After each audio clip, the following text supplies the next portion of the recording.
شہباز لا مکانی محبوب سبحانی حضرت سیدنا مجدد الفسانی رحمت اللہ علیہ، اور آپ کا حضور اعلیٰ و بالا سرکار باغ شریف کا آپ کے ساتھ جو تعلق تھا وہ کیسا تھا؟ ہاں جی، باڑے والا صاحبزادہ صاحب وہ اپنی قلمی کتاب میں یہ لکھتا ہے کہ حضرت حضور باغ شریف رحمت اللہ علیہ نے، غوث الامت باغ شریف رحمت اللہ علیہ نے خط لکھا. اس وقت خطوط ہوتے تھے، یہ میڈیا، یہ موبائل اور یہ چیزیں تو نہیں تھی نا، خطوط ہوتے تھے. حضور نے خط لکھا اور فرمایا کہ صاحبزادہ صاحب حسن ابدال اسٹیشن پر آ جاؤ، سرہند شریف جانا ہے. صاحبزادہ صاحب کہتا ہے میں جب اسٹیشن پر پہنچا تو وہاں دیکھا کہ بھائی آپ کی آمد ہوتی تو ہر طرف لوگ ہی لوگ ہوتے، لوگوں کی آمد ہوتی. یہاں تو گاڑی کا وقت بھی قریب ہے اور کوئی نام و نشان نہیں ہے آپ کا. تو حیران ہوا، تو اسی اثناء میں گاڑی بھی آ گئی. پھر اور حیران ہوا کہ بھائی سرکار نے جو فرمایا تھا یہ باغدرہ، اس وقت کیا حضور کا قیام جو تھا باغدرہ شریف میں تھا. باغدرہ شریف پہاڑوں میں ہے، یہ پھر نقل مکانی آپ نے یہاں فرمائی سالک آباد شریف. تو وہ کہتے ہیں کہ جب میں حیران ہی تھا تو کیا دیکھتا ہوں کہ ایک طرف سے حضور قبلہ عالم بڑی تیزی سے ایسے نمودار ہوئے اور آپ کے ہاتھ میں 2 ٹکٹ ہیں اور فرماتے ہیں صاحبزادہ بیٹھ جاؤ، گاڑی میں بیٹھ جاؤ. گاڑی میں بیٹھ گئے. یہ خواب نہیں ہے بھائی، یہ ظاہری ایک ہے، یعنی مطلب آپ نے خط لکھا اور بلوایا اور پھر اسی طرح پھر گاڑی پہ بیٹھ گئے. تو اس وقت پاکستان اور ہندوستان ایک ہی تھا، ایک ہی ملک تھا، یعنی یہ تقسیم نہیں ہوئی تھی. یہ اس وقت کی بات ہے. تو آپ وہاں یعنی سرہند شریف پہنچے تو صاحب کہتا ہے کہ وہاں جب ہم پہنچے تو جمعرات کا دن تھا، جمعے کی رات تھی آگے. تو حضور اعلیٰ سرکار باغدرہ شریف رحمت اللہ علیہ نے مجھے فرمایا صاحبزادہ تم تھک گئے ہو، لنگر نمازیں ہو گئی، لنگر بھی ہو گیا، اب آرام کرو. اور میں تھوڑا سا حضرت مجدد صاحب رحمت اللہ علیہ، مجدد الفسانی رحمت اللہ علیہ کے مزار پہ بیٹھوں گا، تھوڑا سا مراقبہ کروں گا. صاحب کہتا ہے جب رات کا پچھلا پہر ہوا، میں دربار کے باہر ہی تھا، تو پچھلا پہر ہوا تو مجھے یوں لگا کہ دربار کے اندر سے گفتگو ہو رہی ہے، اور گفتگو ایسی ہے کہ میرے دل کو کھینچ رہی ہے، ایسے کھینچ رہی ہے. میں دل میں یہ میرا کیفیت بنتی ہے کہ جس طرح رسول اللہ کا دروازہ کھلا ہوا ہے، رسول اللہ کا دیدار ہو رہا ہے، ایسی کیفیت. تو مجھے یعنی میں رہ نہ سکا اور سامنے گیا. جب سامنے گیا تو حضور باغدرہ شریف رحمت اللہ علیہ کا میری طرف رخ تھا، اور ایک ہستی جلوہ گر تھی جبہ پہنے ہوئے، وہ جلوہ گر تھی، ان کی پیٹھ تھی میری طرف. جب میں ایسے سامنے ہوا دروازے سے تو حضور باغدرہ شریف نے مجھے ایسے دیکھا اور ایسے اشارہ فرمایا، اشارہ کیا. میں پہنچا، میرا ہاتھ پکڑا حضور نے، پکڑ کے وہ جبہ پوش ہستی جو بیٹھی ہوئی تھی ان کے ہاتھ میں دیا اور عرض کی حضور یہ غلام زادہ ہے، غلام زادہ ہے. پھر مجھے اشارہ کیا، میں باہر چلا گیا. اب صاحبزادہ صاحب کہتے ہیں میں سرگردان تھا کہ حضور سے کیسے پوچھوں کہ یا حضرت یہ جن سے مجھے ملایا ہے یہ ہستی کون ہے، یہ کون تھے. حضور نے خوشنبی فرمائی دن کے وقت اور کچھ اس طرح ارشادات فرمائے. تو میں نے آہستہ سے پوچھا حضور مجھے ہاتھ جو آپ نے رات کے کو پکڑ کے جس ہستی کے ہاتھ میں دیا یہ کون تھے؟ آپ نے فرمایا یہ صاحب مزار حضرت مجدد الفسانی رحمۃ اللہ علیہ. تو آپ نے فرمایا یہ حضرت مجدد الفسانی رحمۃ اللہ علیہ تھے. پھر صاحب کہتے ہیں کہ وہاں قیام رہا، قیام کے بعد ہم واپس چلے، پھر گاڑی کا سفر ہوا، پھر حسن ابدال اسٹیشن پر پہنچے، پھر وہاں سے راستہ تھا باغدرہ شریف کا، چلنا شروع کیا. تو میں نے عرض کی حضور میں حکم ہو تو میں چلا جاؤں دربار سے. اس وقت گھوڑے ہوتے تھے، گھوڑوں پر سفر ہوتا تھا، کوئی گھوڑا لے آؤں حضور اور خدام کو اطلاع دوں. آپ نے فرمایا صاحبزادہ آج پیدل چلساں، آج پیدل چلے گے، پیدل ہی چلے گے. باغدرہ شریف کے قریب پانی کے چشمے کے پاس حضور نے فرمایا میں ذرا وضو کرتا ہوں اور صاحبزادہ تم چلے جاؤ دربار کی طرف، چلے جاؤ. اب میں جب آگے نکلا تو باشکی دربار کا آ رہا ہے پانی کے لیے. تو میں نے کہا حضور سرہند شریف سے واپس آ گئے ہیں، سرہند شریف سے واپس آ گئے ہیں. تو وہ مجھے دیکھتا ہے ایسے، مجھے دیکھتا ہے کہ یہ کیا کہہ رہا ہے، مجھے دیکھتا ہے. پھر آگے دوسرے کو کہا میرے دل میں یہ ہوا یار یہ میں اتنی بڑی بات کرتا ہوں اور یہ ٹس سے بس نہیں ہوتے. جب میں باغدرا شریف کی مسجد کے دروازے پر پہنچا تو کیا دیکھتا ہوں کہ لین لگی ہوئی ہے، لوگ لینوں میں جا رہے ہیں۔ میرے دل میں یہ خیال آیا کہ حضور تو پیچھے ہے اور یہ لین کس کے لیے لگی ہوئی ہے، یہ کون یہاں بیٹھا ہوا ہے؟ جو ہی یہ خیال پیدا ہوا تو حضور نے اپنے گلے کو ایسے صاف کیا اور وہ آواز میرے سینے میں ایسے لگی کہ میں ادھر موجود ہوں۔ جب میں سامنے ہوا تو حضور دیکھا، حضور قبلہ عالم بیٹھے ہوئے ہیں، آپ مسکرائے، صاحب ایسے کیا، بیٹھ جاؤ بیٹھ جاؤ۔ صاحب کہتے ہیں میں بیٹھ گیا۔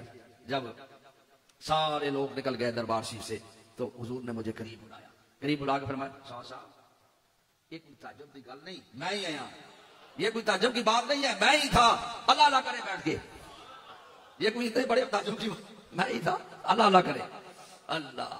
تو وہ بات ضمن آ گئی، سرحد شریف کی بات آئی تو میں نے کہا بھائی سرحد شریف سے اس آستانے کا ایسا تعلق ہے کہ وہ ہمارے مشائخ کو باہر نکل کے ملتے بھی رہے اور نوازتے بھی رہے۔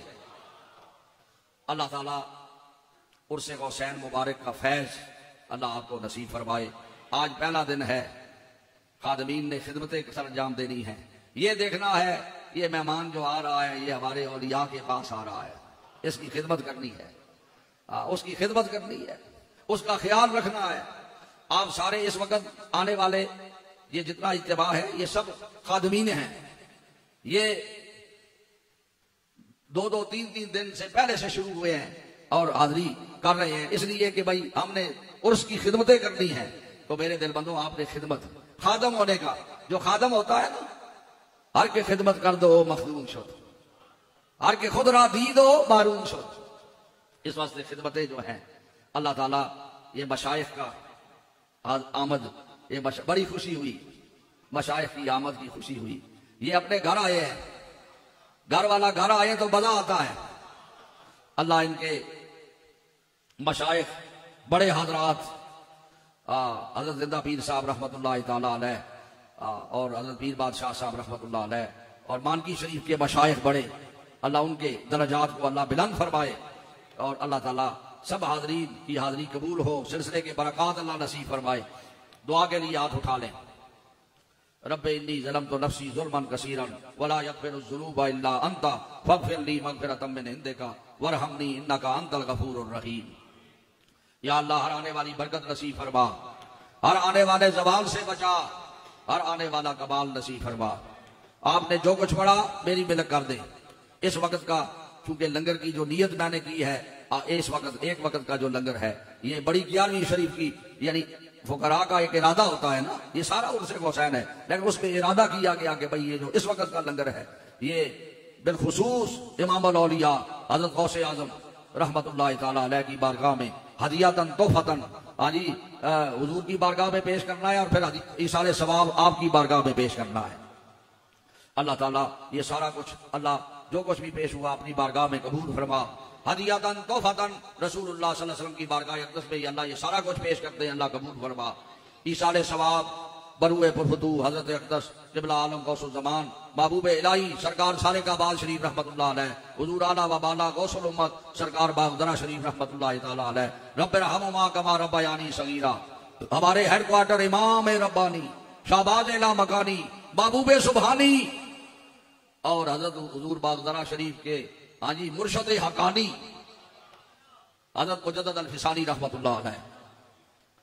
اب ایسی جسمت جو ہے نا وہ آپ کی حضرت مجدد صاحب سے تھی، یعنی ایسا تعلق جس کو جو باہر نکل کے ملے وہ بیعت کرنے سے چھوڑتا ہے کسی کو، جو قبر سے باہر نکل کے ملے اللہ تعالیٰ آپ کے مرشد حضرت باقی باللہ رحمت اللہ تعالیٰ علیہ، شاہ نقش بند بخارا شریف اور پھر امام طریقہ سلسلہ عالیہ قادریہ امام الاولیاء حضرت غوث الاعظم بغداد شریف، حضرت خواجہ خواجگان اجمیر شریف، حضرت شیخ شہاب الدین سروردی رحمت اللہ علیہ، امام صاحب امام اعظم ابو حنیفہ رضی اللہ، جمیع ائمہ کرام، حسنین کریمین، شہدائے کربلا، شہدائے احد، شہدائے بدر، امہات المومنین، خلفائے راشدین، حضور کے والدین کریمین، حضور کی ساری امت پر مولا رحم فرما۔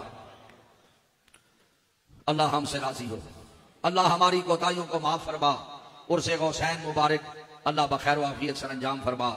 آج پہلا دن ہے، پھر پہلی رات آنے کو ہے، پھر کل دوسرا دن ہے ہاں جی، اور پھر دوسری رات آگے ہے، پھر تیسرا دن ہاں جی دعا اور ختم کی بڑی نشست، جس میں وہی فیض جلوہ گر ہوتا ہے نسبت رسولی والا۔ اللہ اس کی حاضری بھی سب کو نصیب فرما۔ جو احباب روانہ ہو سفروں میں ہیں، جو روانہ ہونے کو ہیں، جو تیاریاں کر رہے ہیں عرس حسین میں پہنچنے کی، اللہ ہر سمت سے آنے والا ہر بندہ ہاں جی، اجتماعی آنے والا، انفرادی آنے والا، اللہ ہر آنے والا خیریت سے آئے، خیریت سے یہاں رہے اور فیض حاصل کر کے خیریت سے جائے۔ اللہ ہر آنے والی برکت نصیب فرما، اللہ بے چینیاں دور فرما دے، اللہ مشکلیں آسان کر دے، اللہ ان درباروں سے، ان آستانوں سے، ان اللہ والوں سے کوئی بھی محروم نہ رہے، اللہ ان کو مستفیض فرما، اللہ اپنی خالص بندگی کا اعلیٰ مقام نصیب کر، اللہ اپنے بندوں میں شامل کر، دین پر استقامت اعلیٰ عطا فرما، آخری دم تک اللہ دین پر کامل استقامت نصیب فرما، اللہ حاضرین کے نیک ارادوں کو پورا فرما، اللہ قرآن عرض پر جتنی امت ہے نبی علیہ السلام کی جو پڑھتی ہے لا الہ الا اللہ محمد رسول اللہ، اللہ سب پر رحم فرما دے، فلسطین کے مسلمانوں کی مدد فرما، جہاں کہیں مسلمان دبوچے ہوئے ہیں اللہ ان کو آزادی نصیب فرما، اللہ اس ملک پاکستان کو استحکام نصیب فرما، اس کی سرحدوں کو مضبوط کر، اس ملک کے حکمرانوں کو یہ توفیق ملے کہ غرباء اور مساکین کے لیے ریلیف جاری کرے، غریبوں اور مسکینوں کے لیے آسانیاں پیدا کرے، اس واسطے کہ بدر کے میدان میں رب العالمین نے ان غریبوں اور مسکینوں کو اللہ کی بارگاہ میں وسیلتاً پیش کیا ہے اور یوں عرض کیا ہے اے غریبوں اور مسکینوں کے رب رحم فرما، اے اللہ اپنے حبیب پاک کے صدقے سے اللہ سب کی بگڑی بنا دے۔ اللہم صلی علی محمد فی الاولین وصلی علی محمد فی الآخرین وصلی علی محمد فی النبیین وصلی علی محمد فی المرسلین، اللہم ابلغ سیدنا محمد منی تحیۃ و سلاما یا رسول اللہ انظر حالنا یا حبیب اللہ اسمع قالنا اننی فی بحر غم مغرق خذ یدی ساحل لنا اشغالنا، شہر اللہ چون گدائے مسلمان از تو پھیلے خواجگان نقشبند، گر ہمی خائی کے گردی در دو عالم مرجمن، دائمہ باشی غلام خاندان نقشبند، یا الہی اپنی ذات کبریا کے واسطے، رحمت عالم محمد مصطفیٰ کے واسطے، فضل کر یا رب محمد مصطفیٰ کے واسطے، حضرت صدیق اکبر باصفا کے واسطے، حضرت صدیق اکبر اور فاروق عمر، حضرت عثمان علی المرتضیٰ کے واسطے، فخر جملہ خواجہ مشہور شاہ نقشبند شاہ بہاء الدین مقبول خدا کے واسطے، مست اور بے خود بنا عشق محمد میں ہمیں شاہ مجدد الفسانی حق نما کے واسطے، پیر اول باقی باللہ خواجہ عبد الرحیم باغ دربی پیر کامل پیشوا کے واسطے، دین و دنیا کا وسیلہ بس قبلہ عالی جناب خواجہ اعظم قطب عالم پارسا کے واسطے، ان بزرگوں کا وسیلہ پیش کرتے ہیں خدا، فضل کر ہم پر تو ان سب اولیاء کے واسطے، یا الہی ہو ہمیشہ سب درود و سب سلام سید الکونین ختم الانبیاء کے واسطے، آمین، وصلی اللہ تعالی علی حبیبہ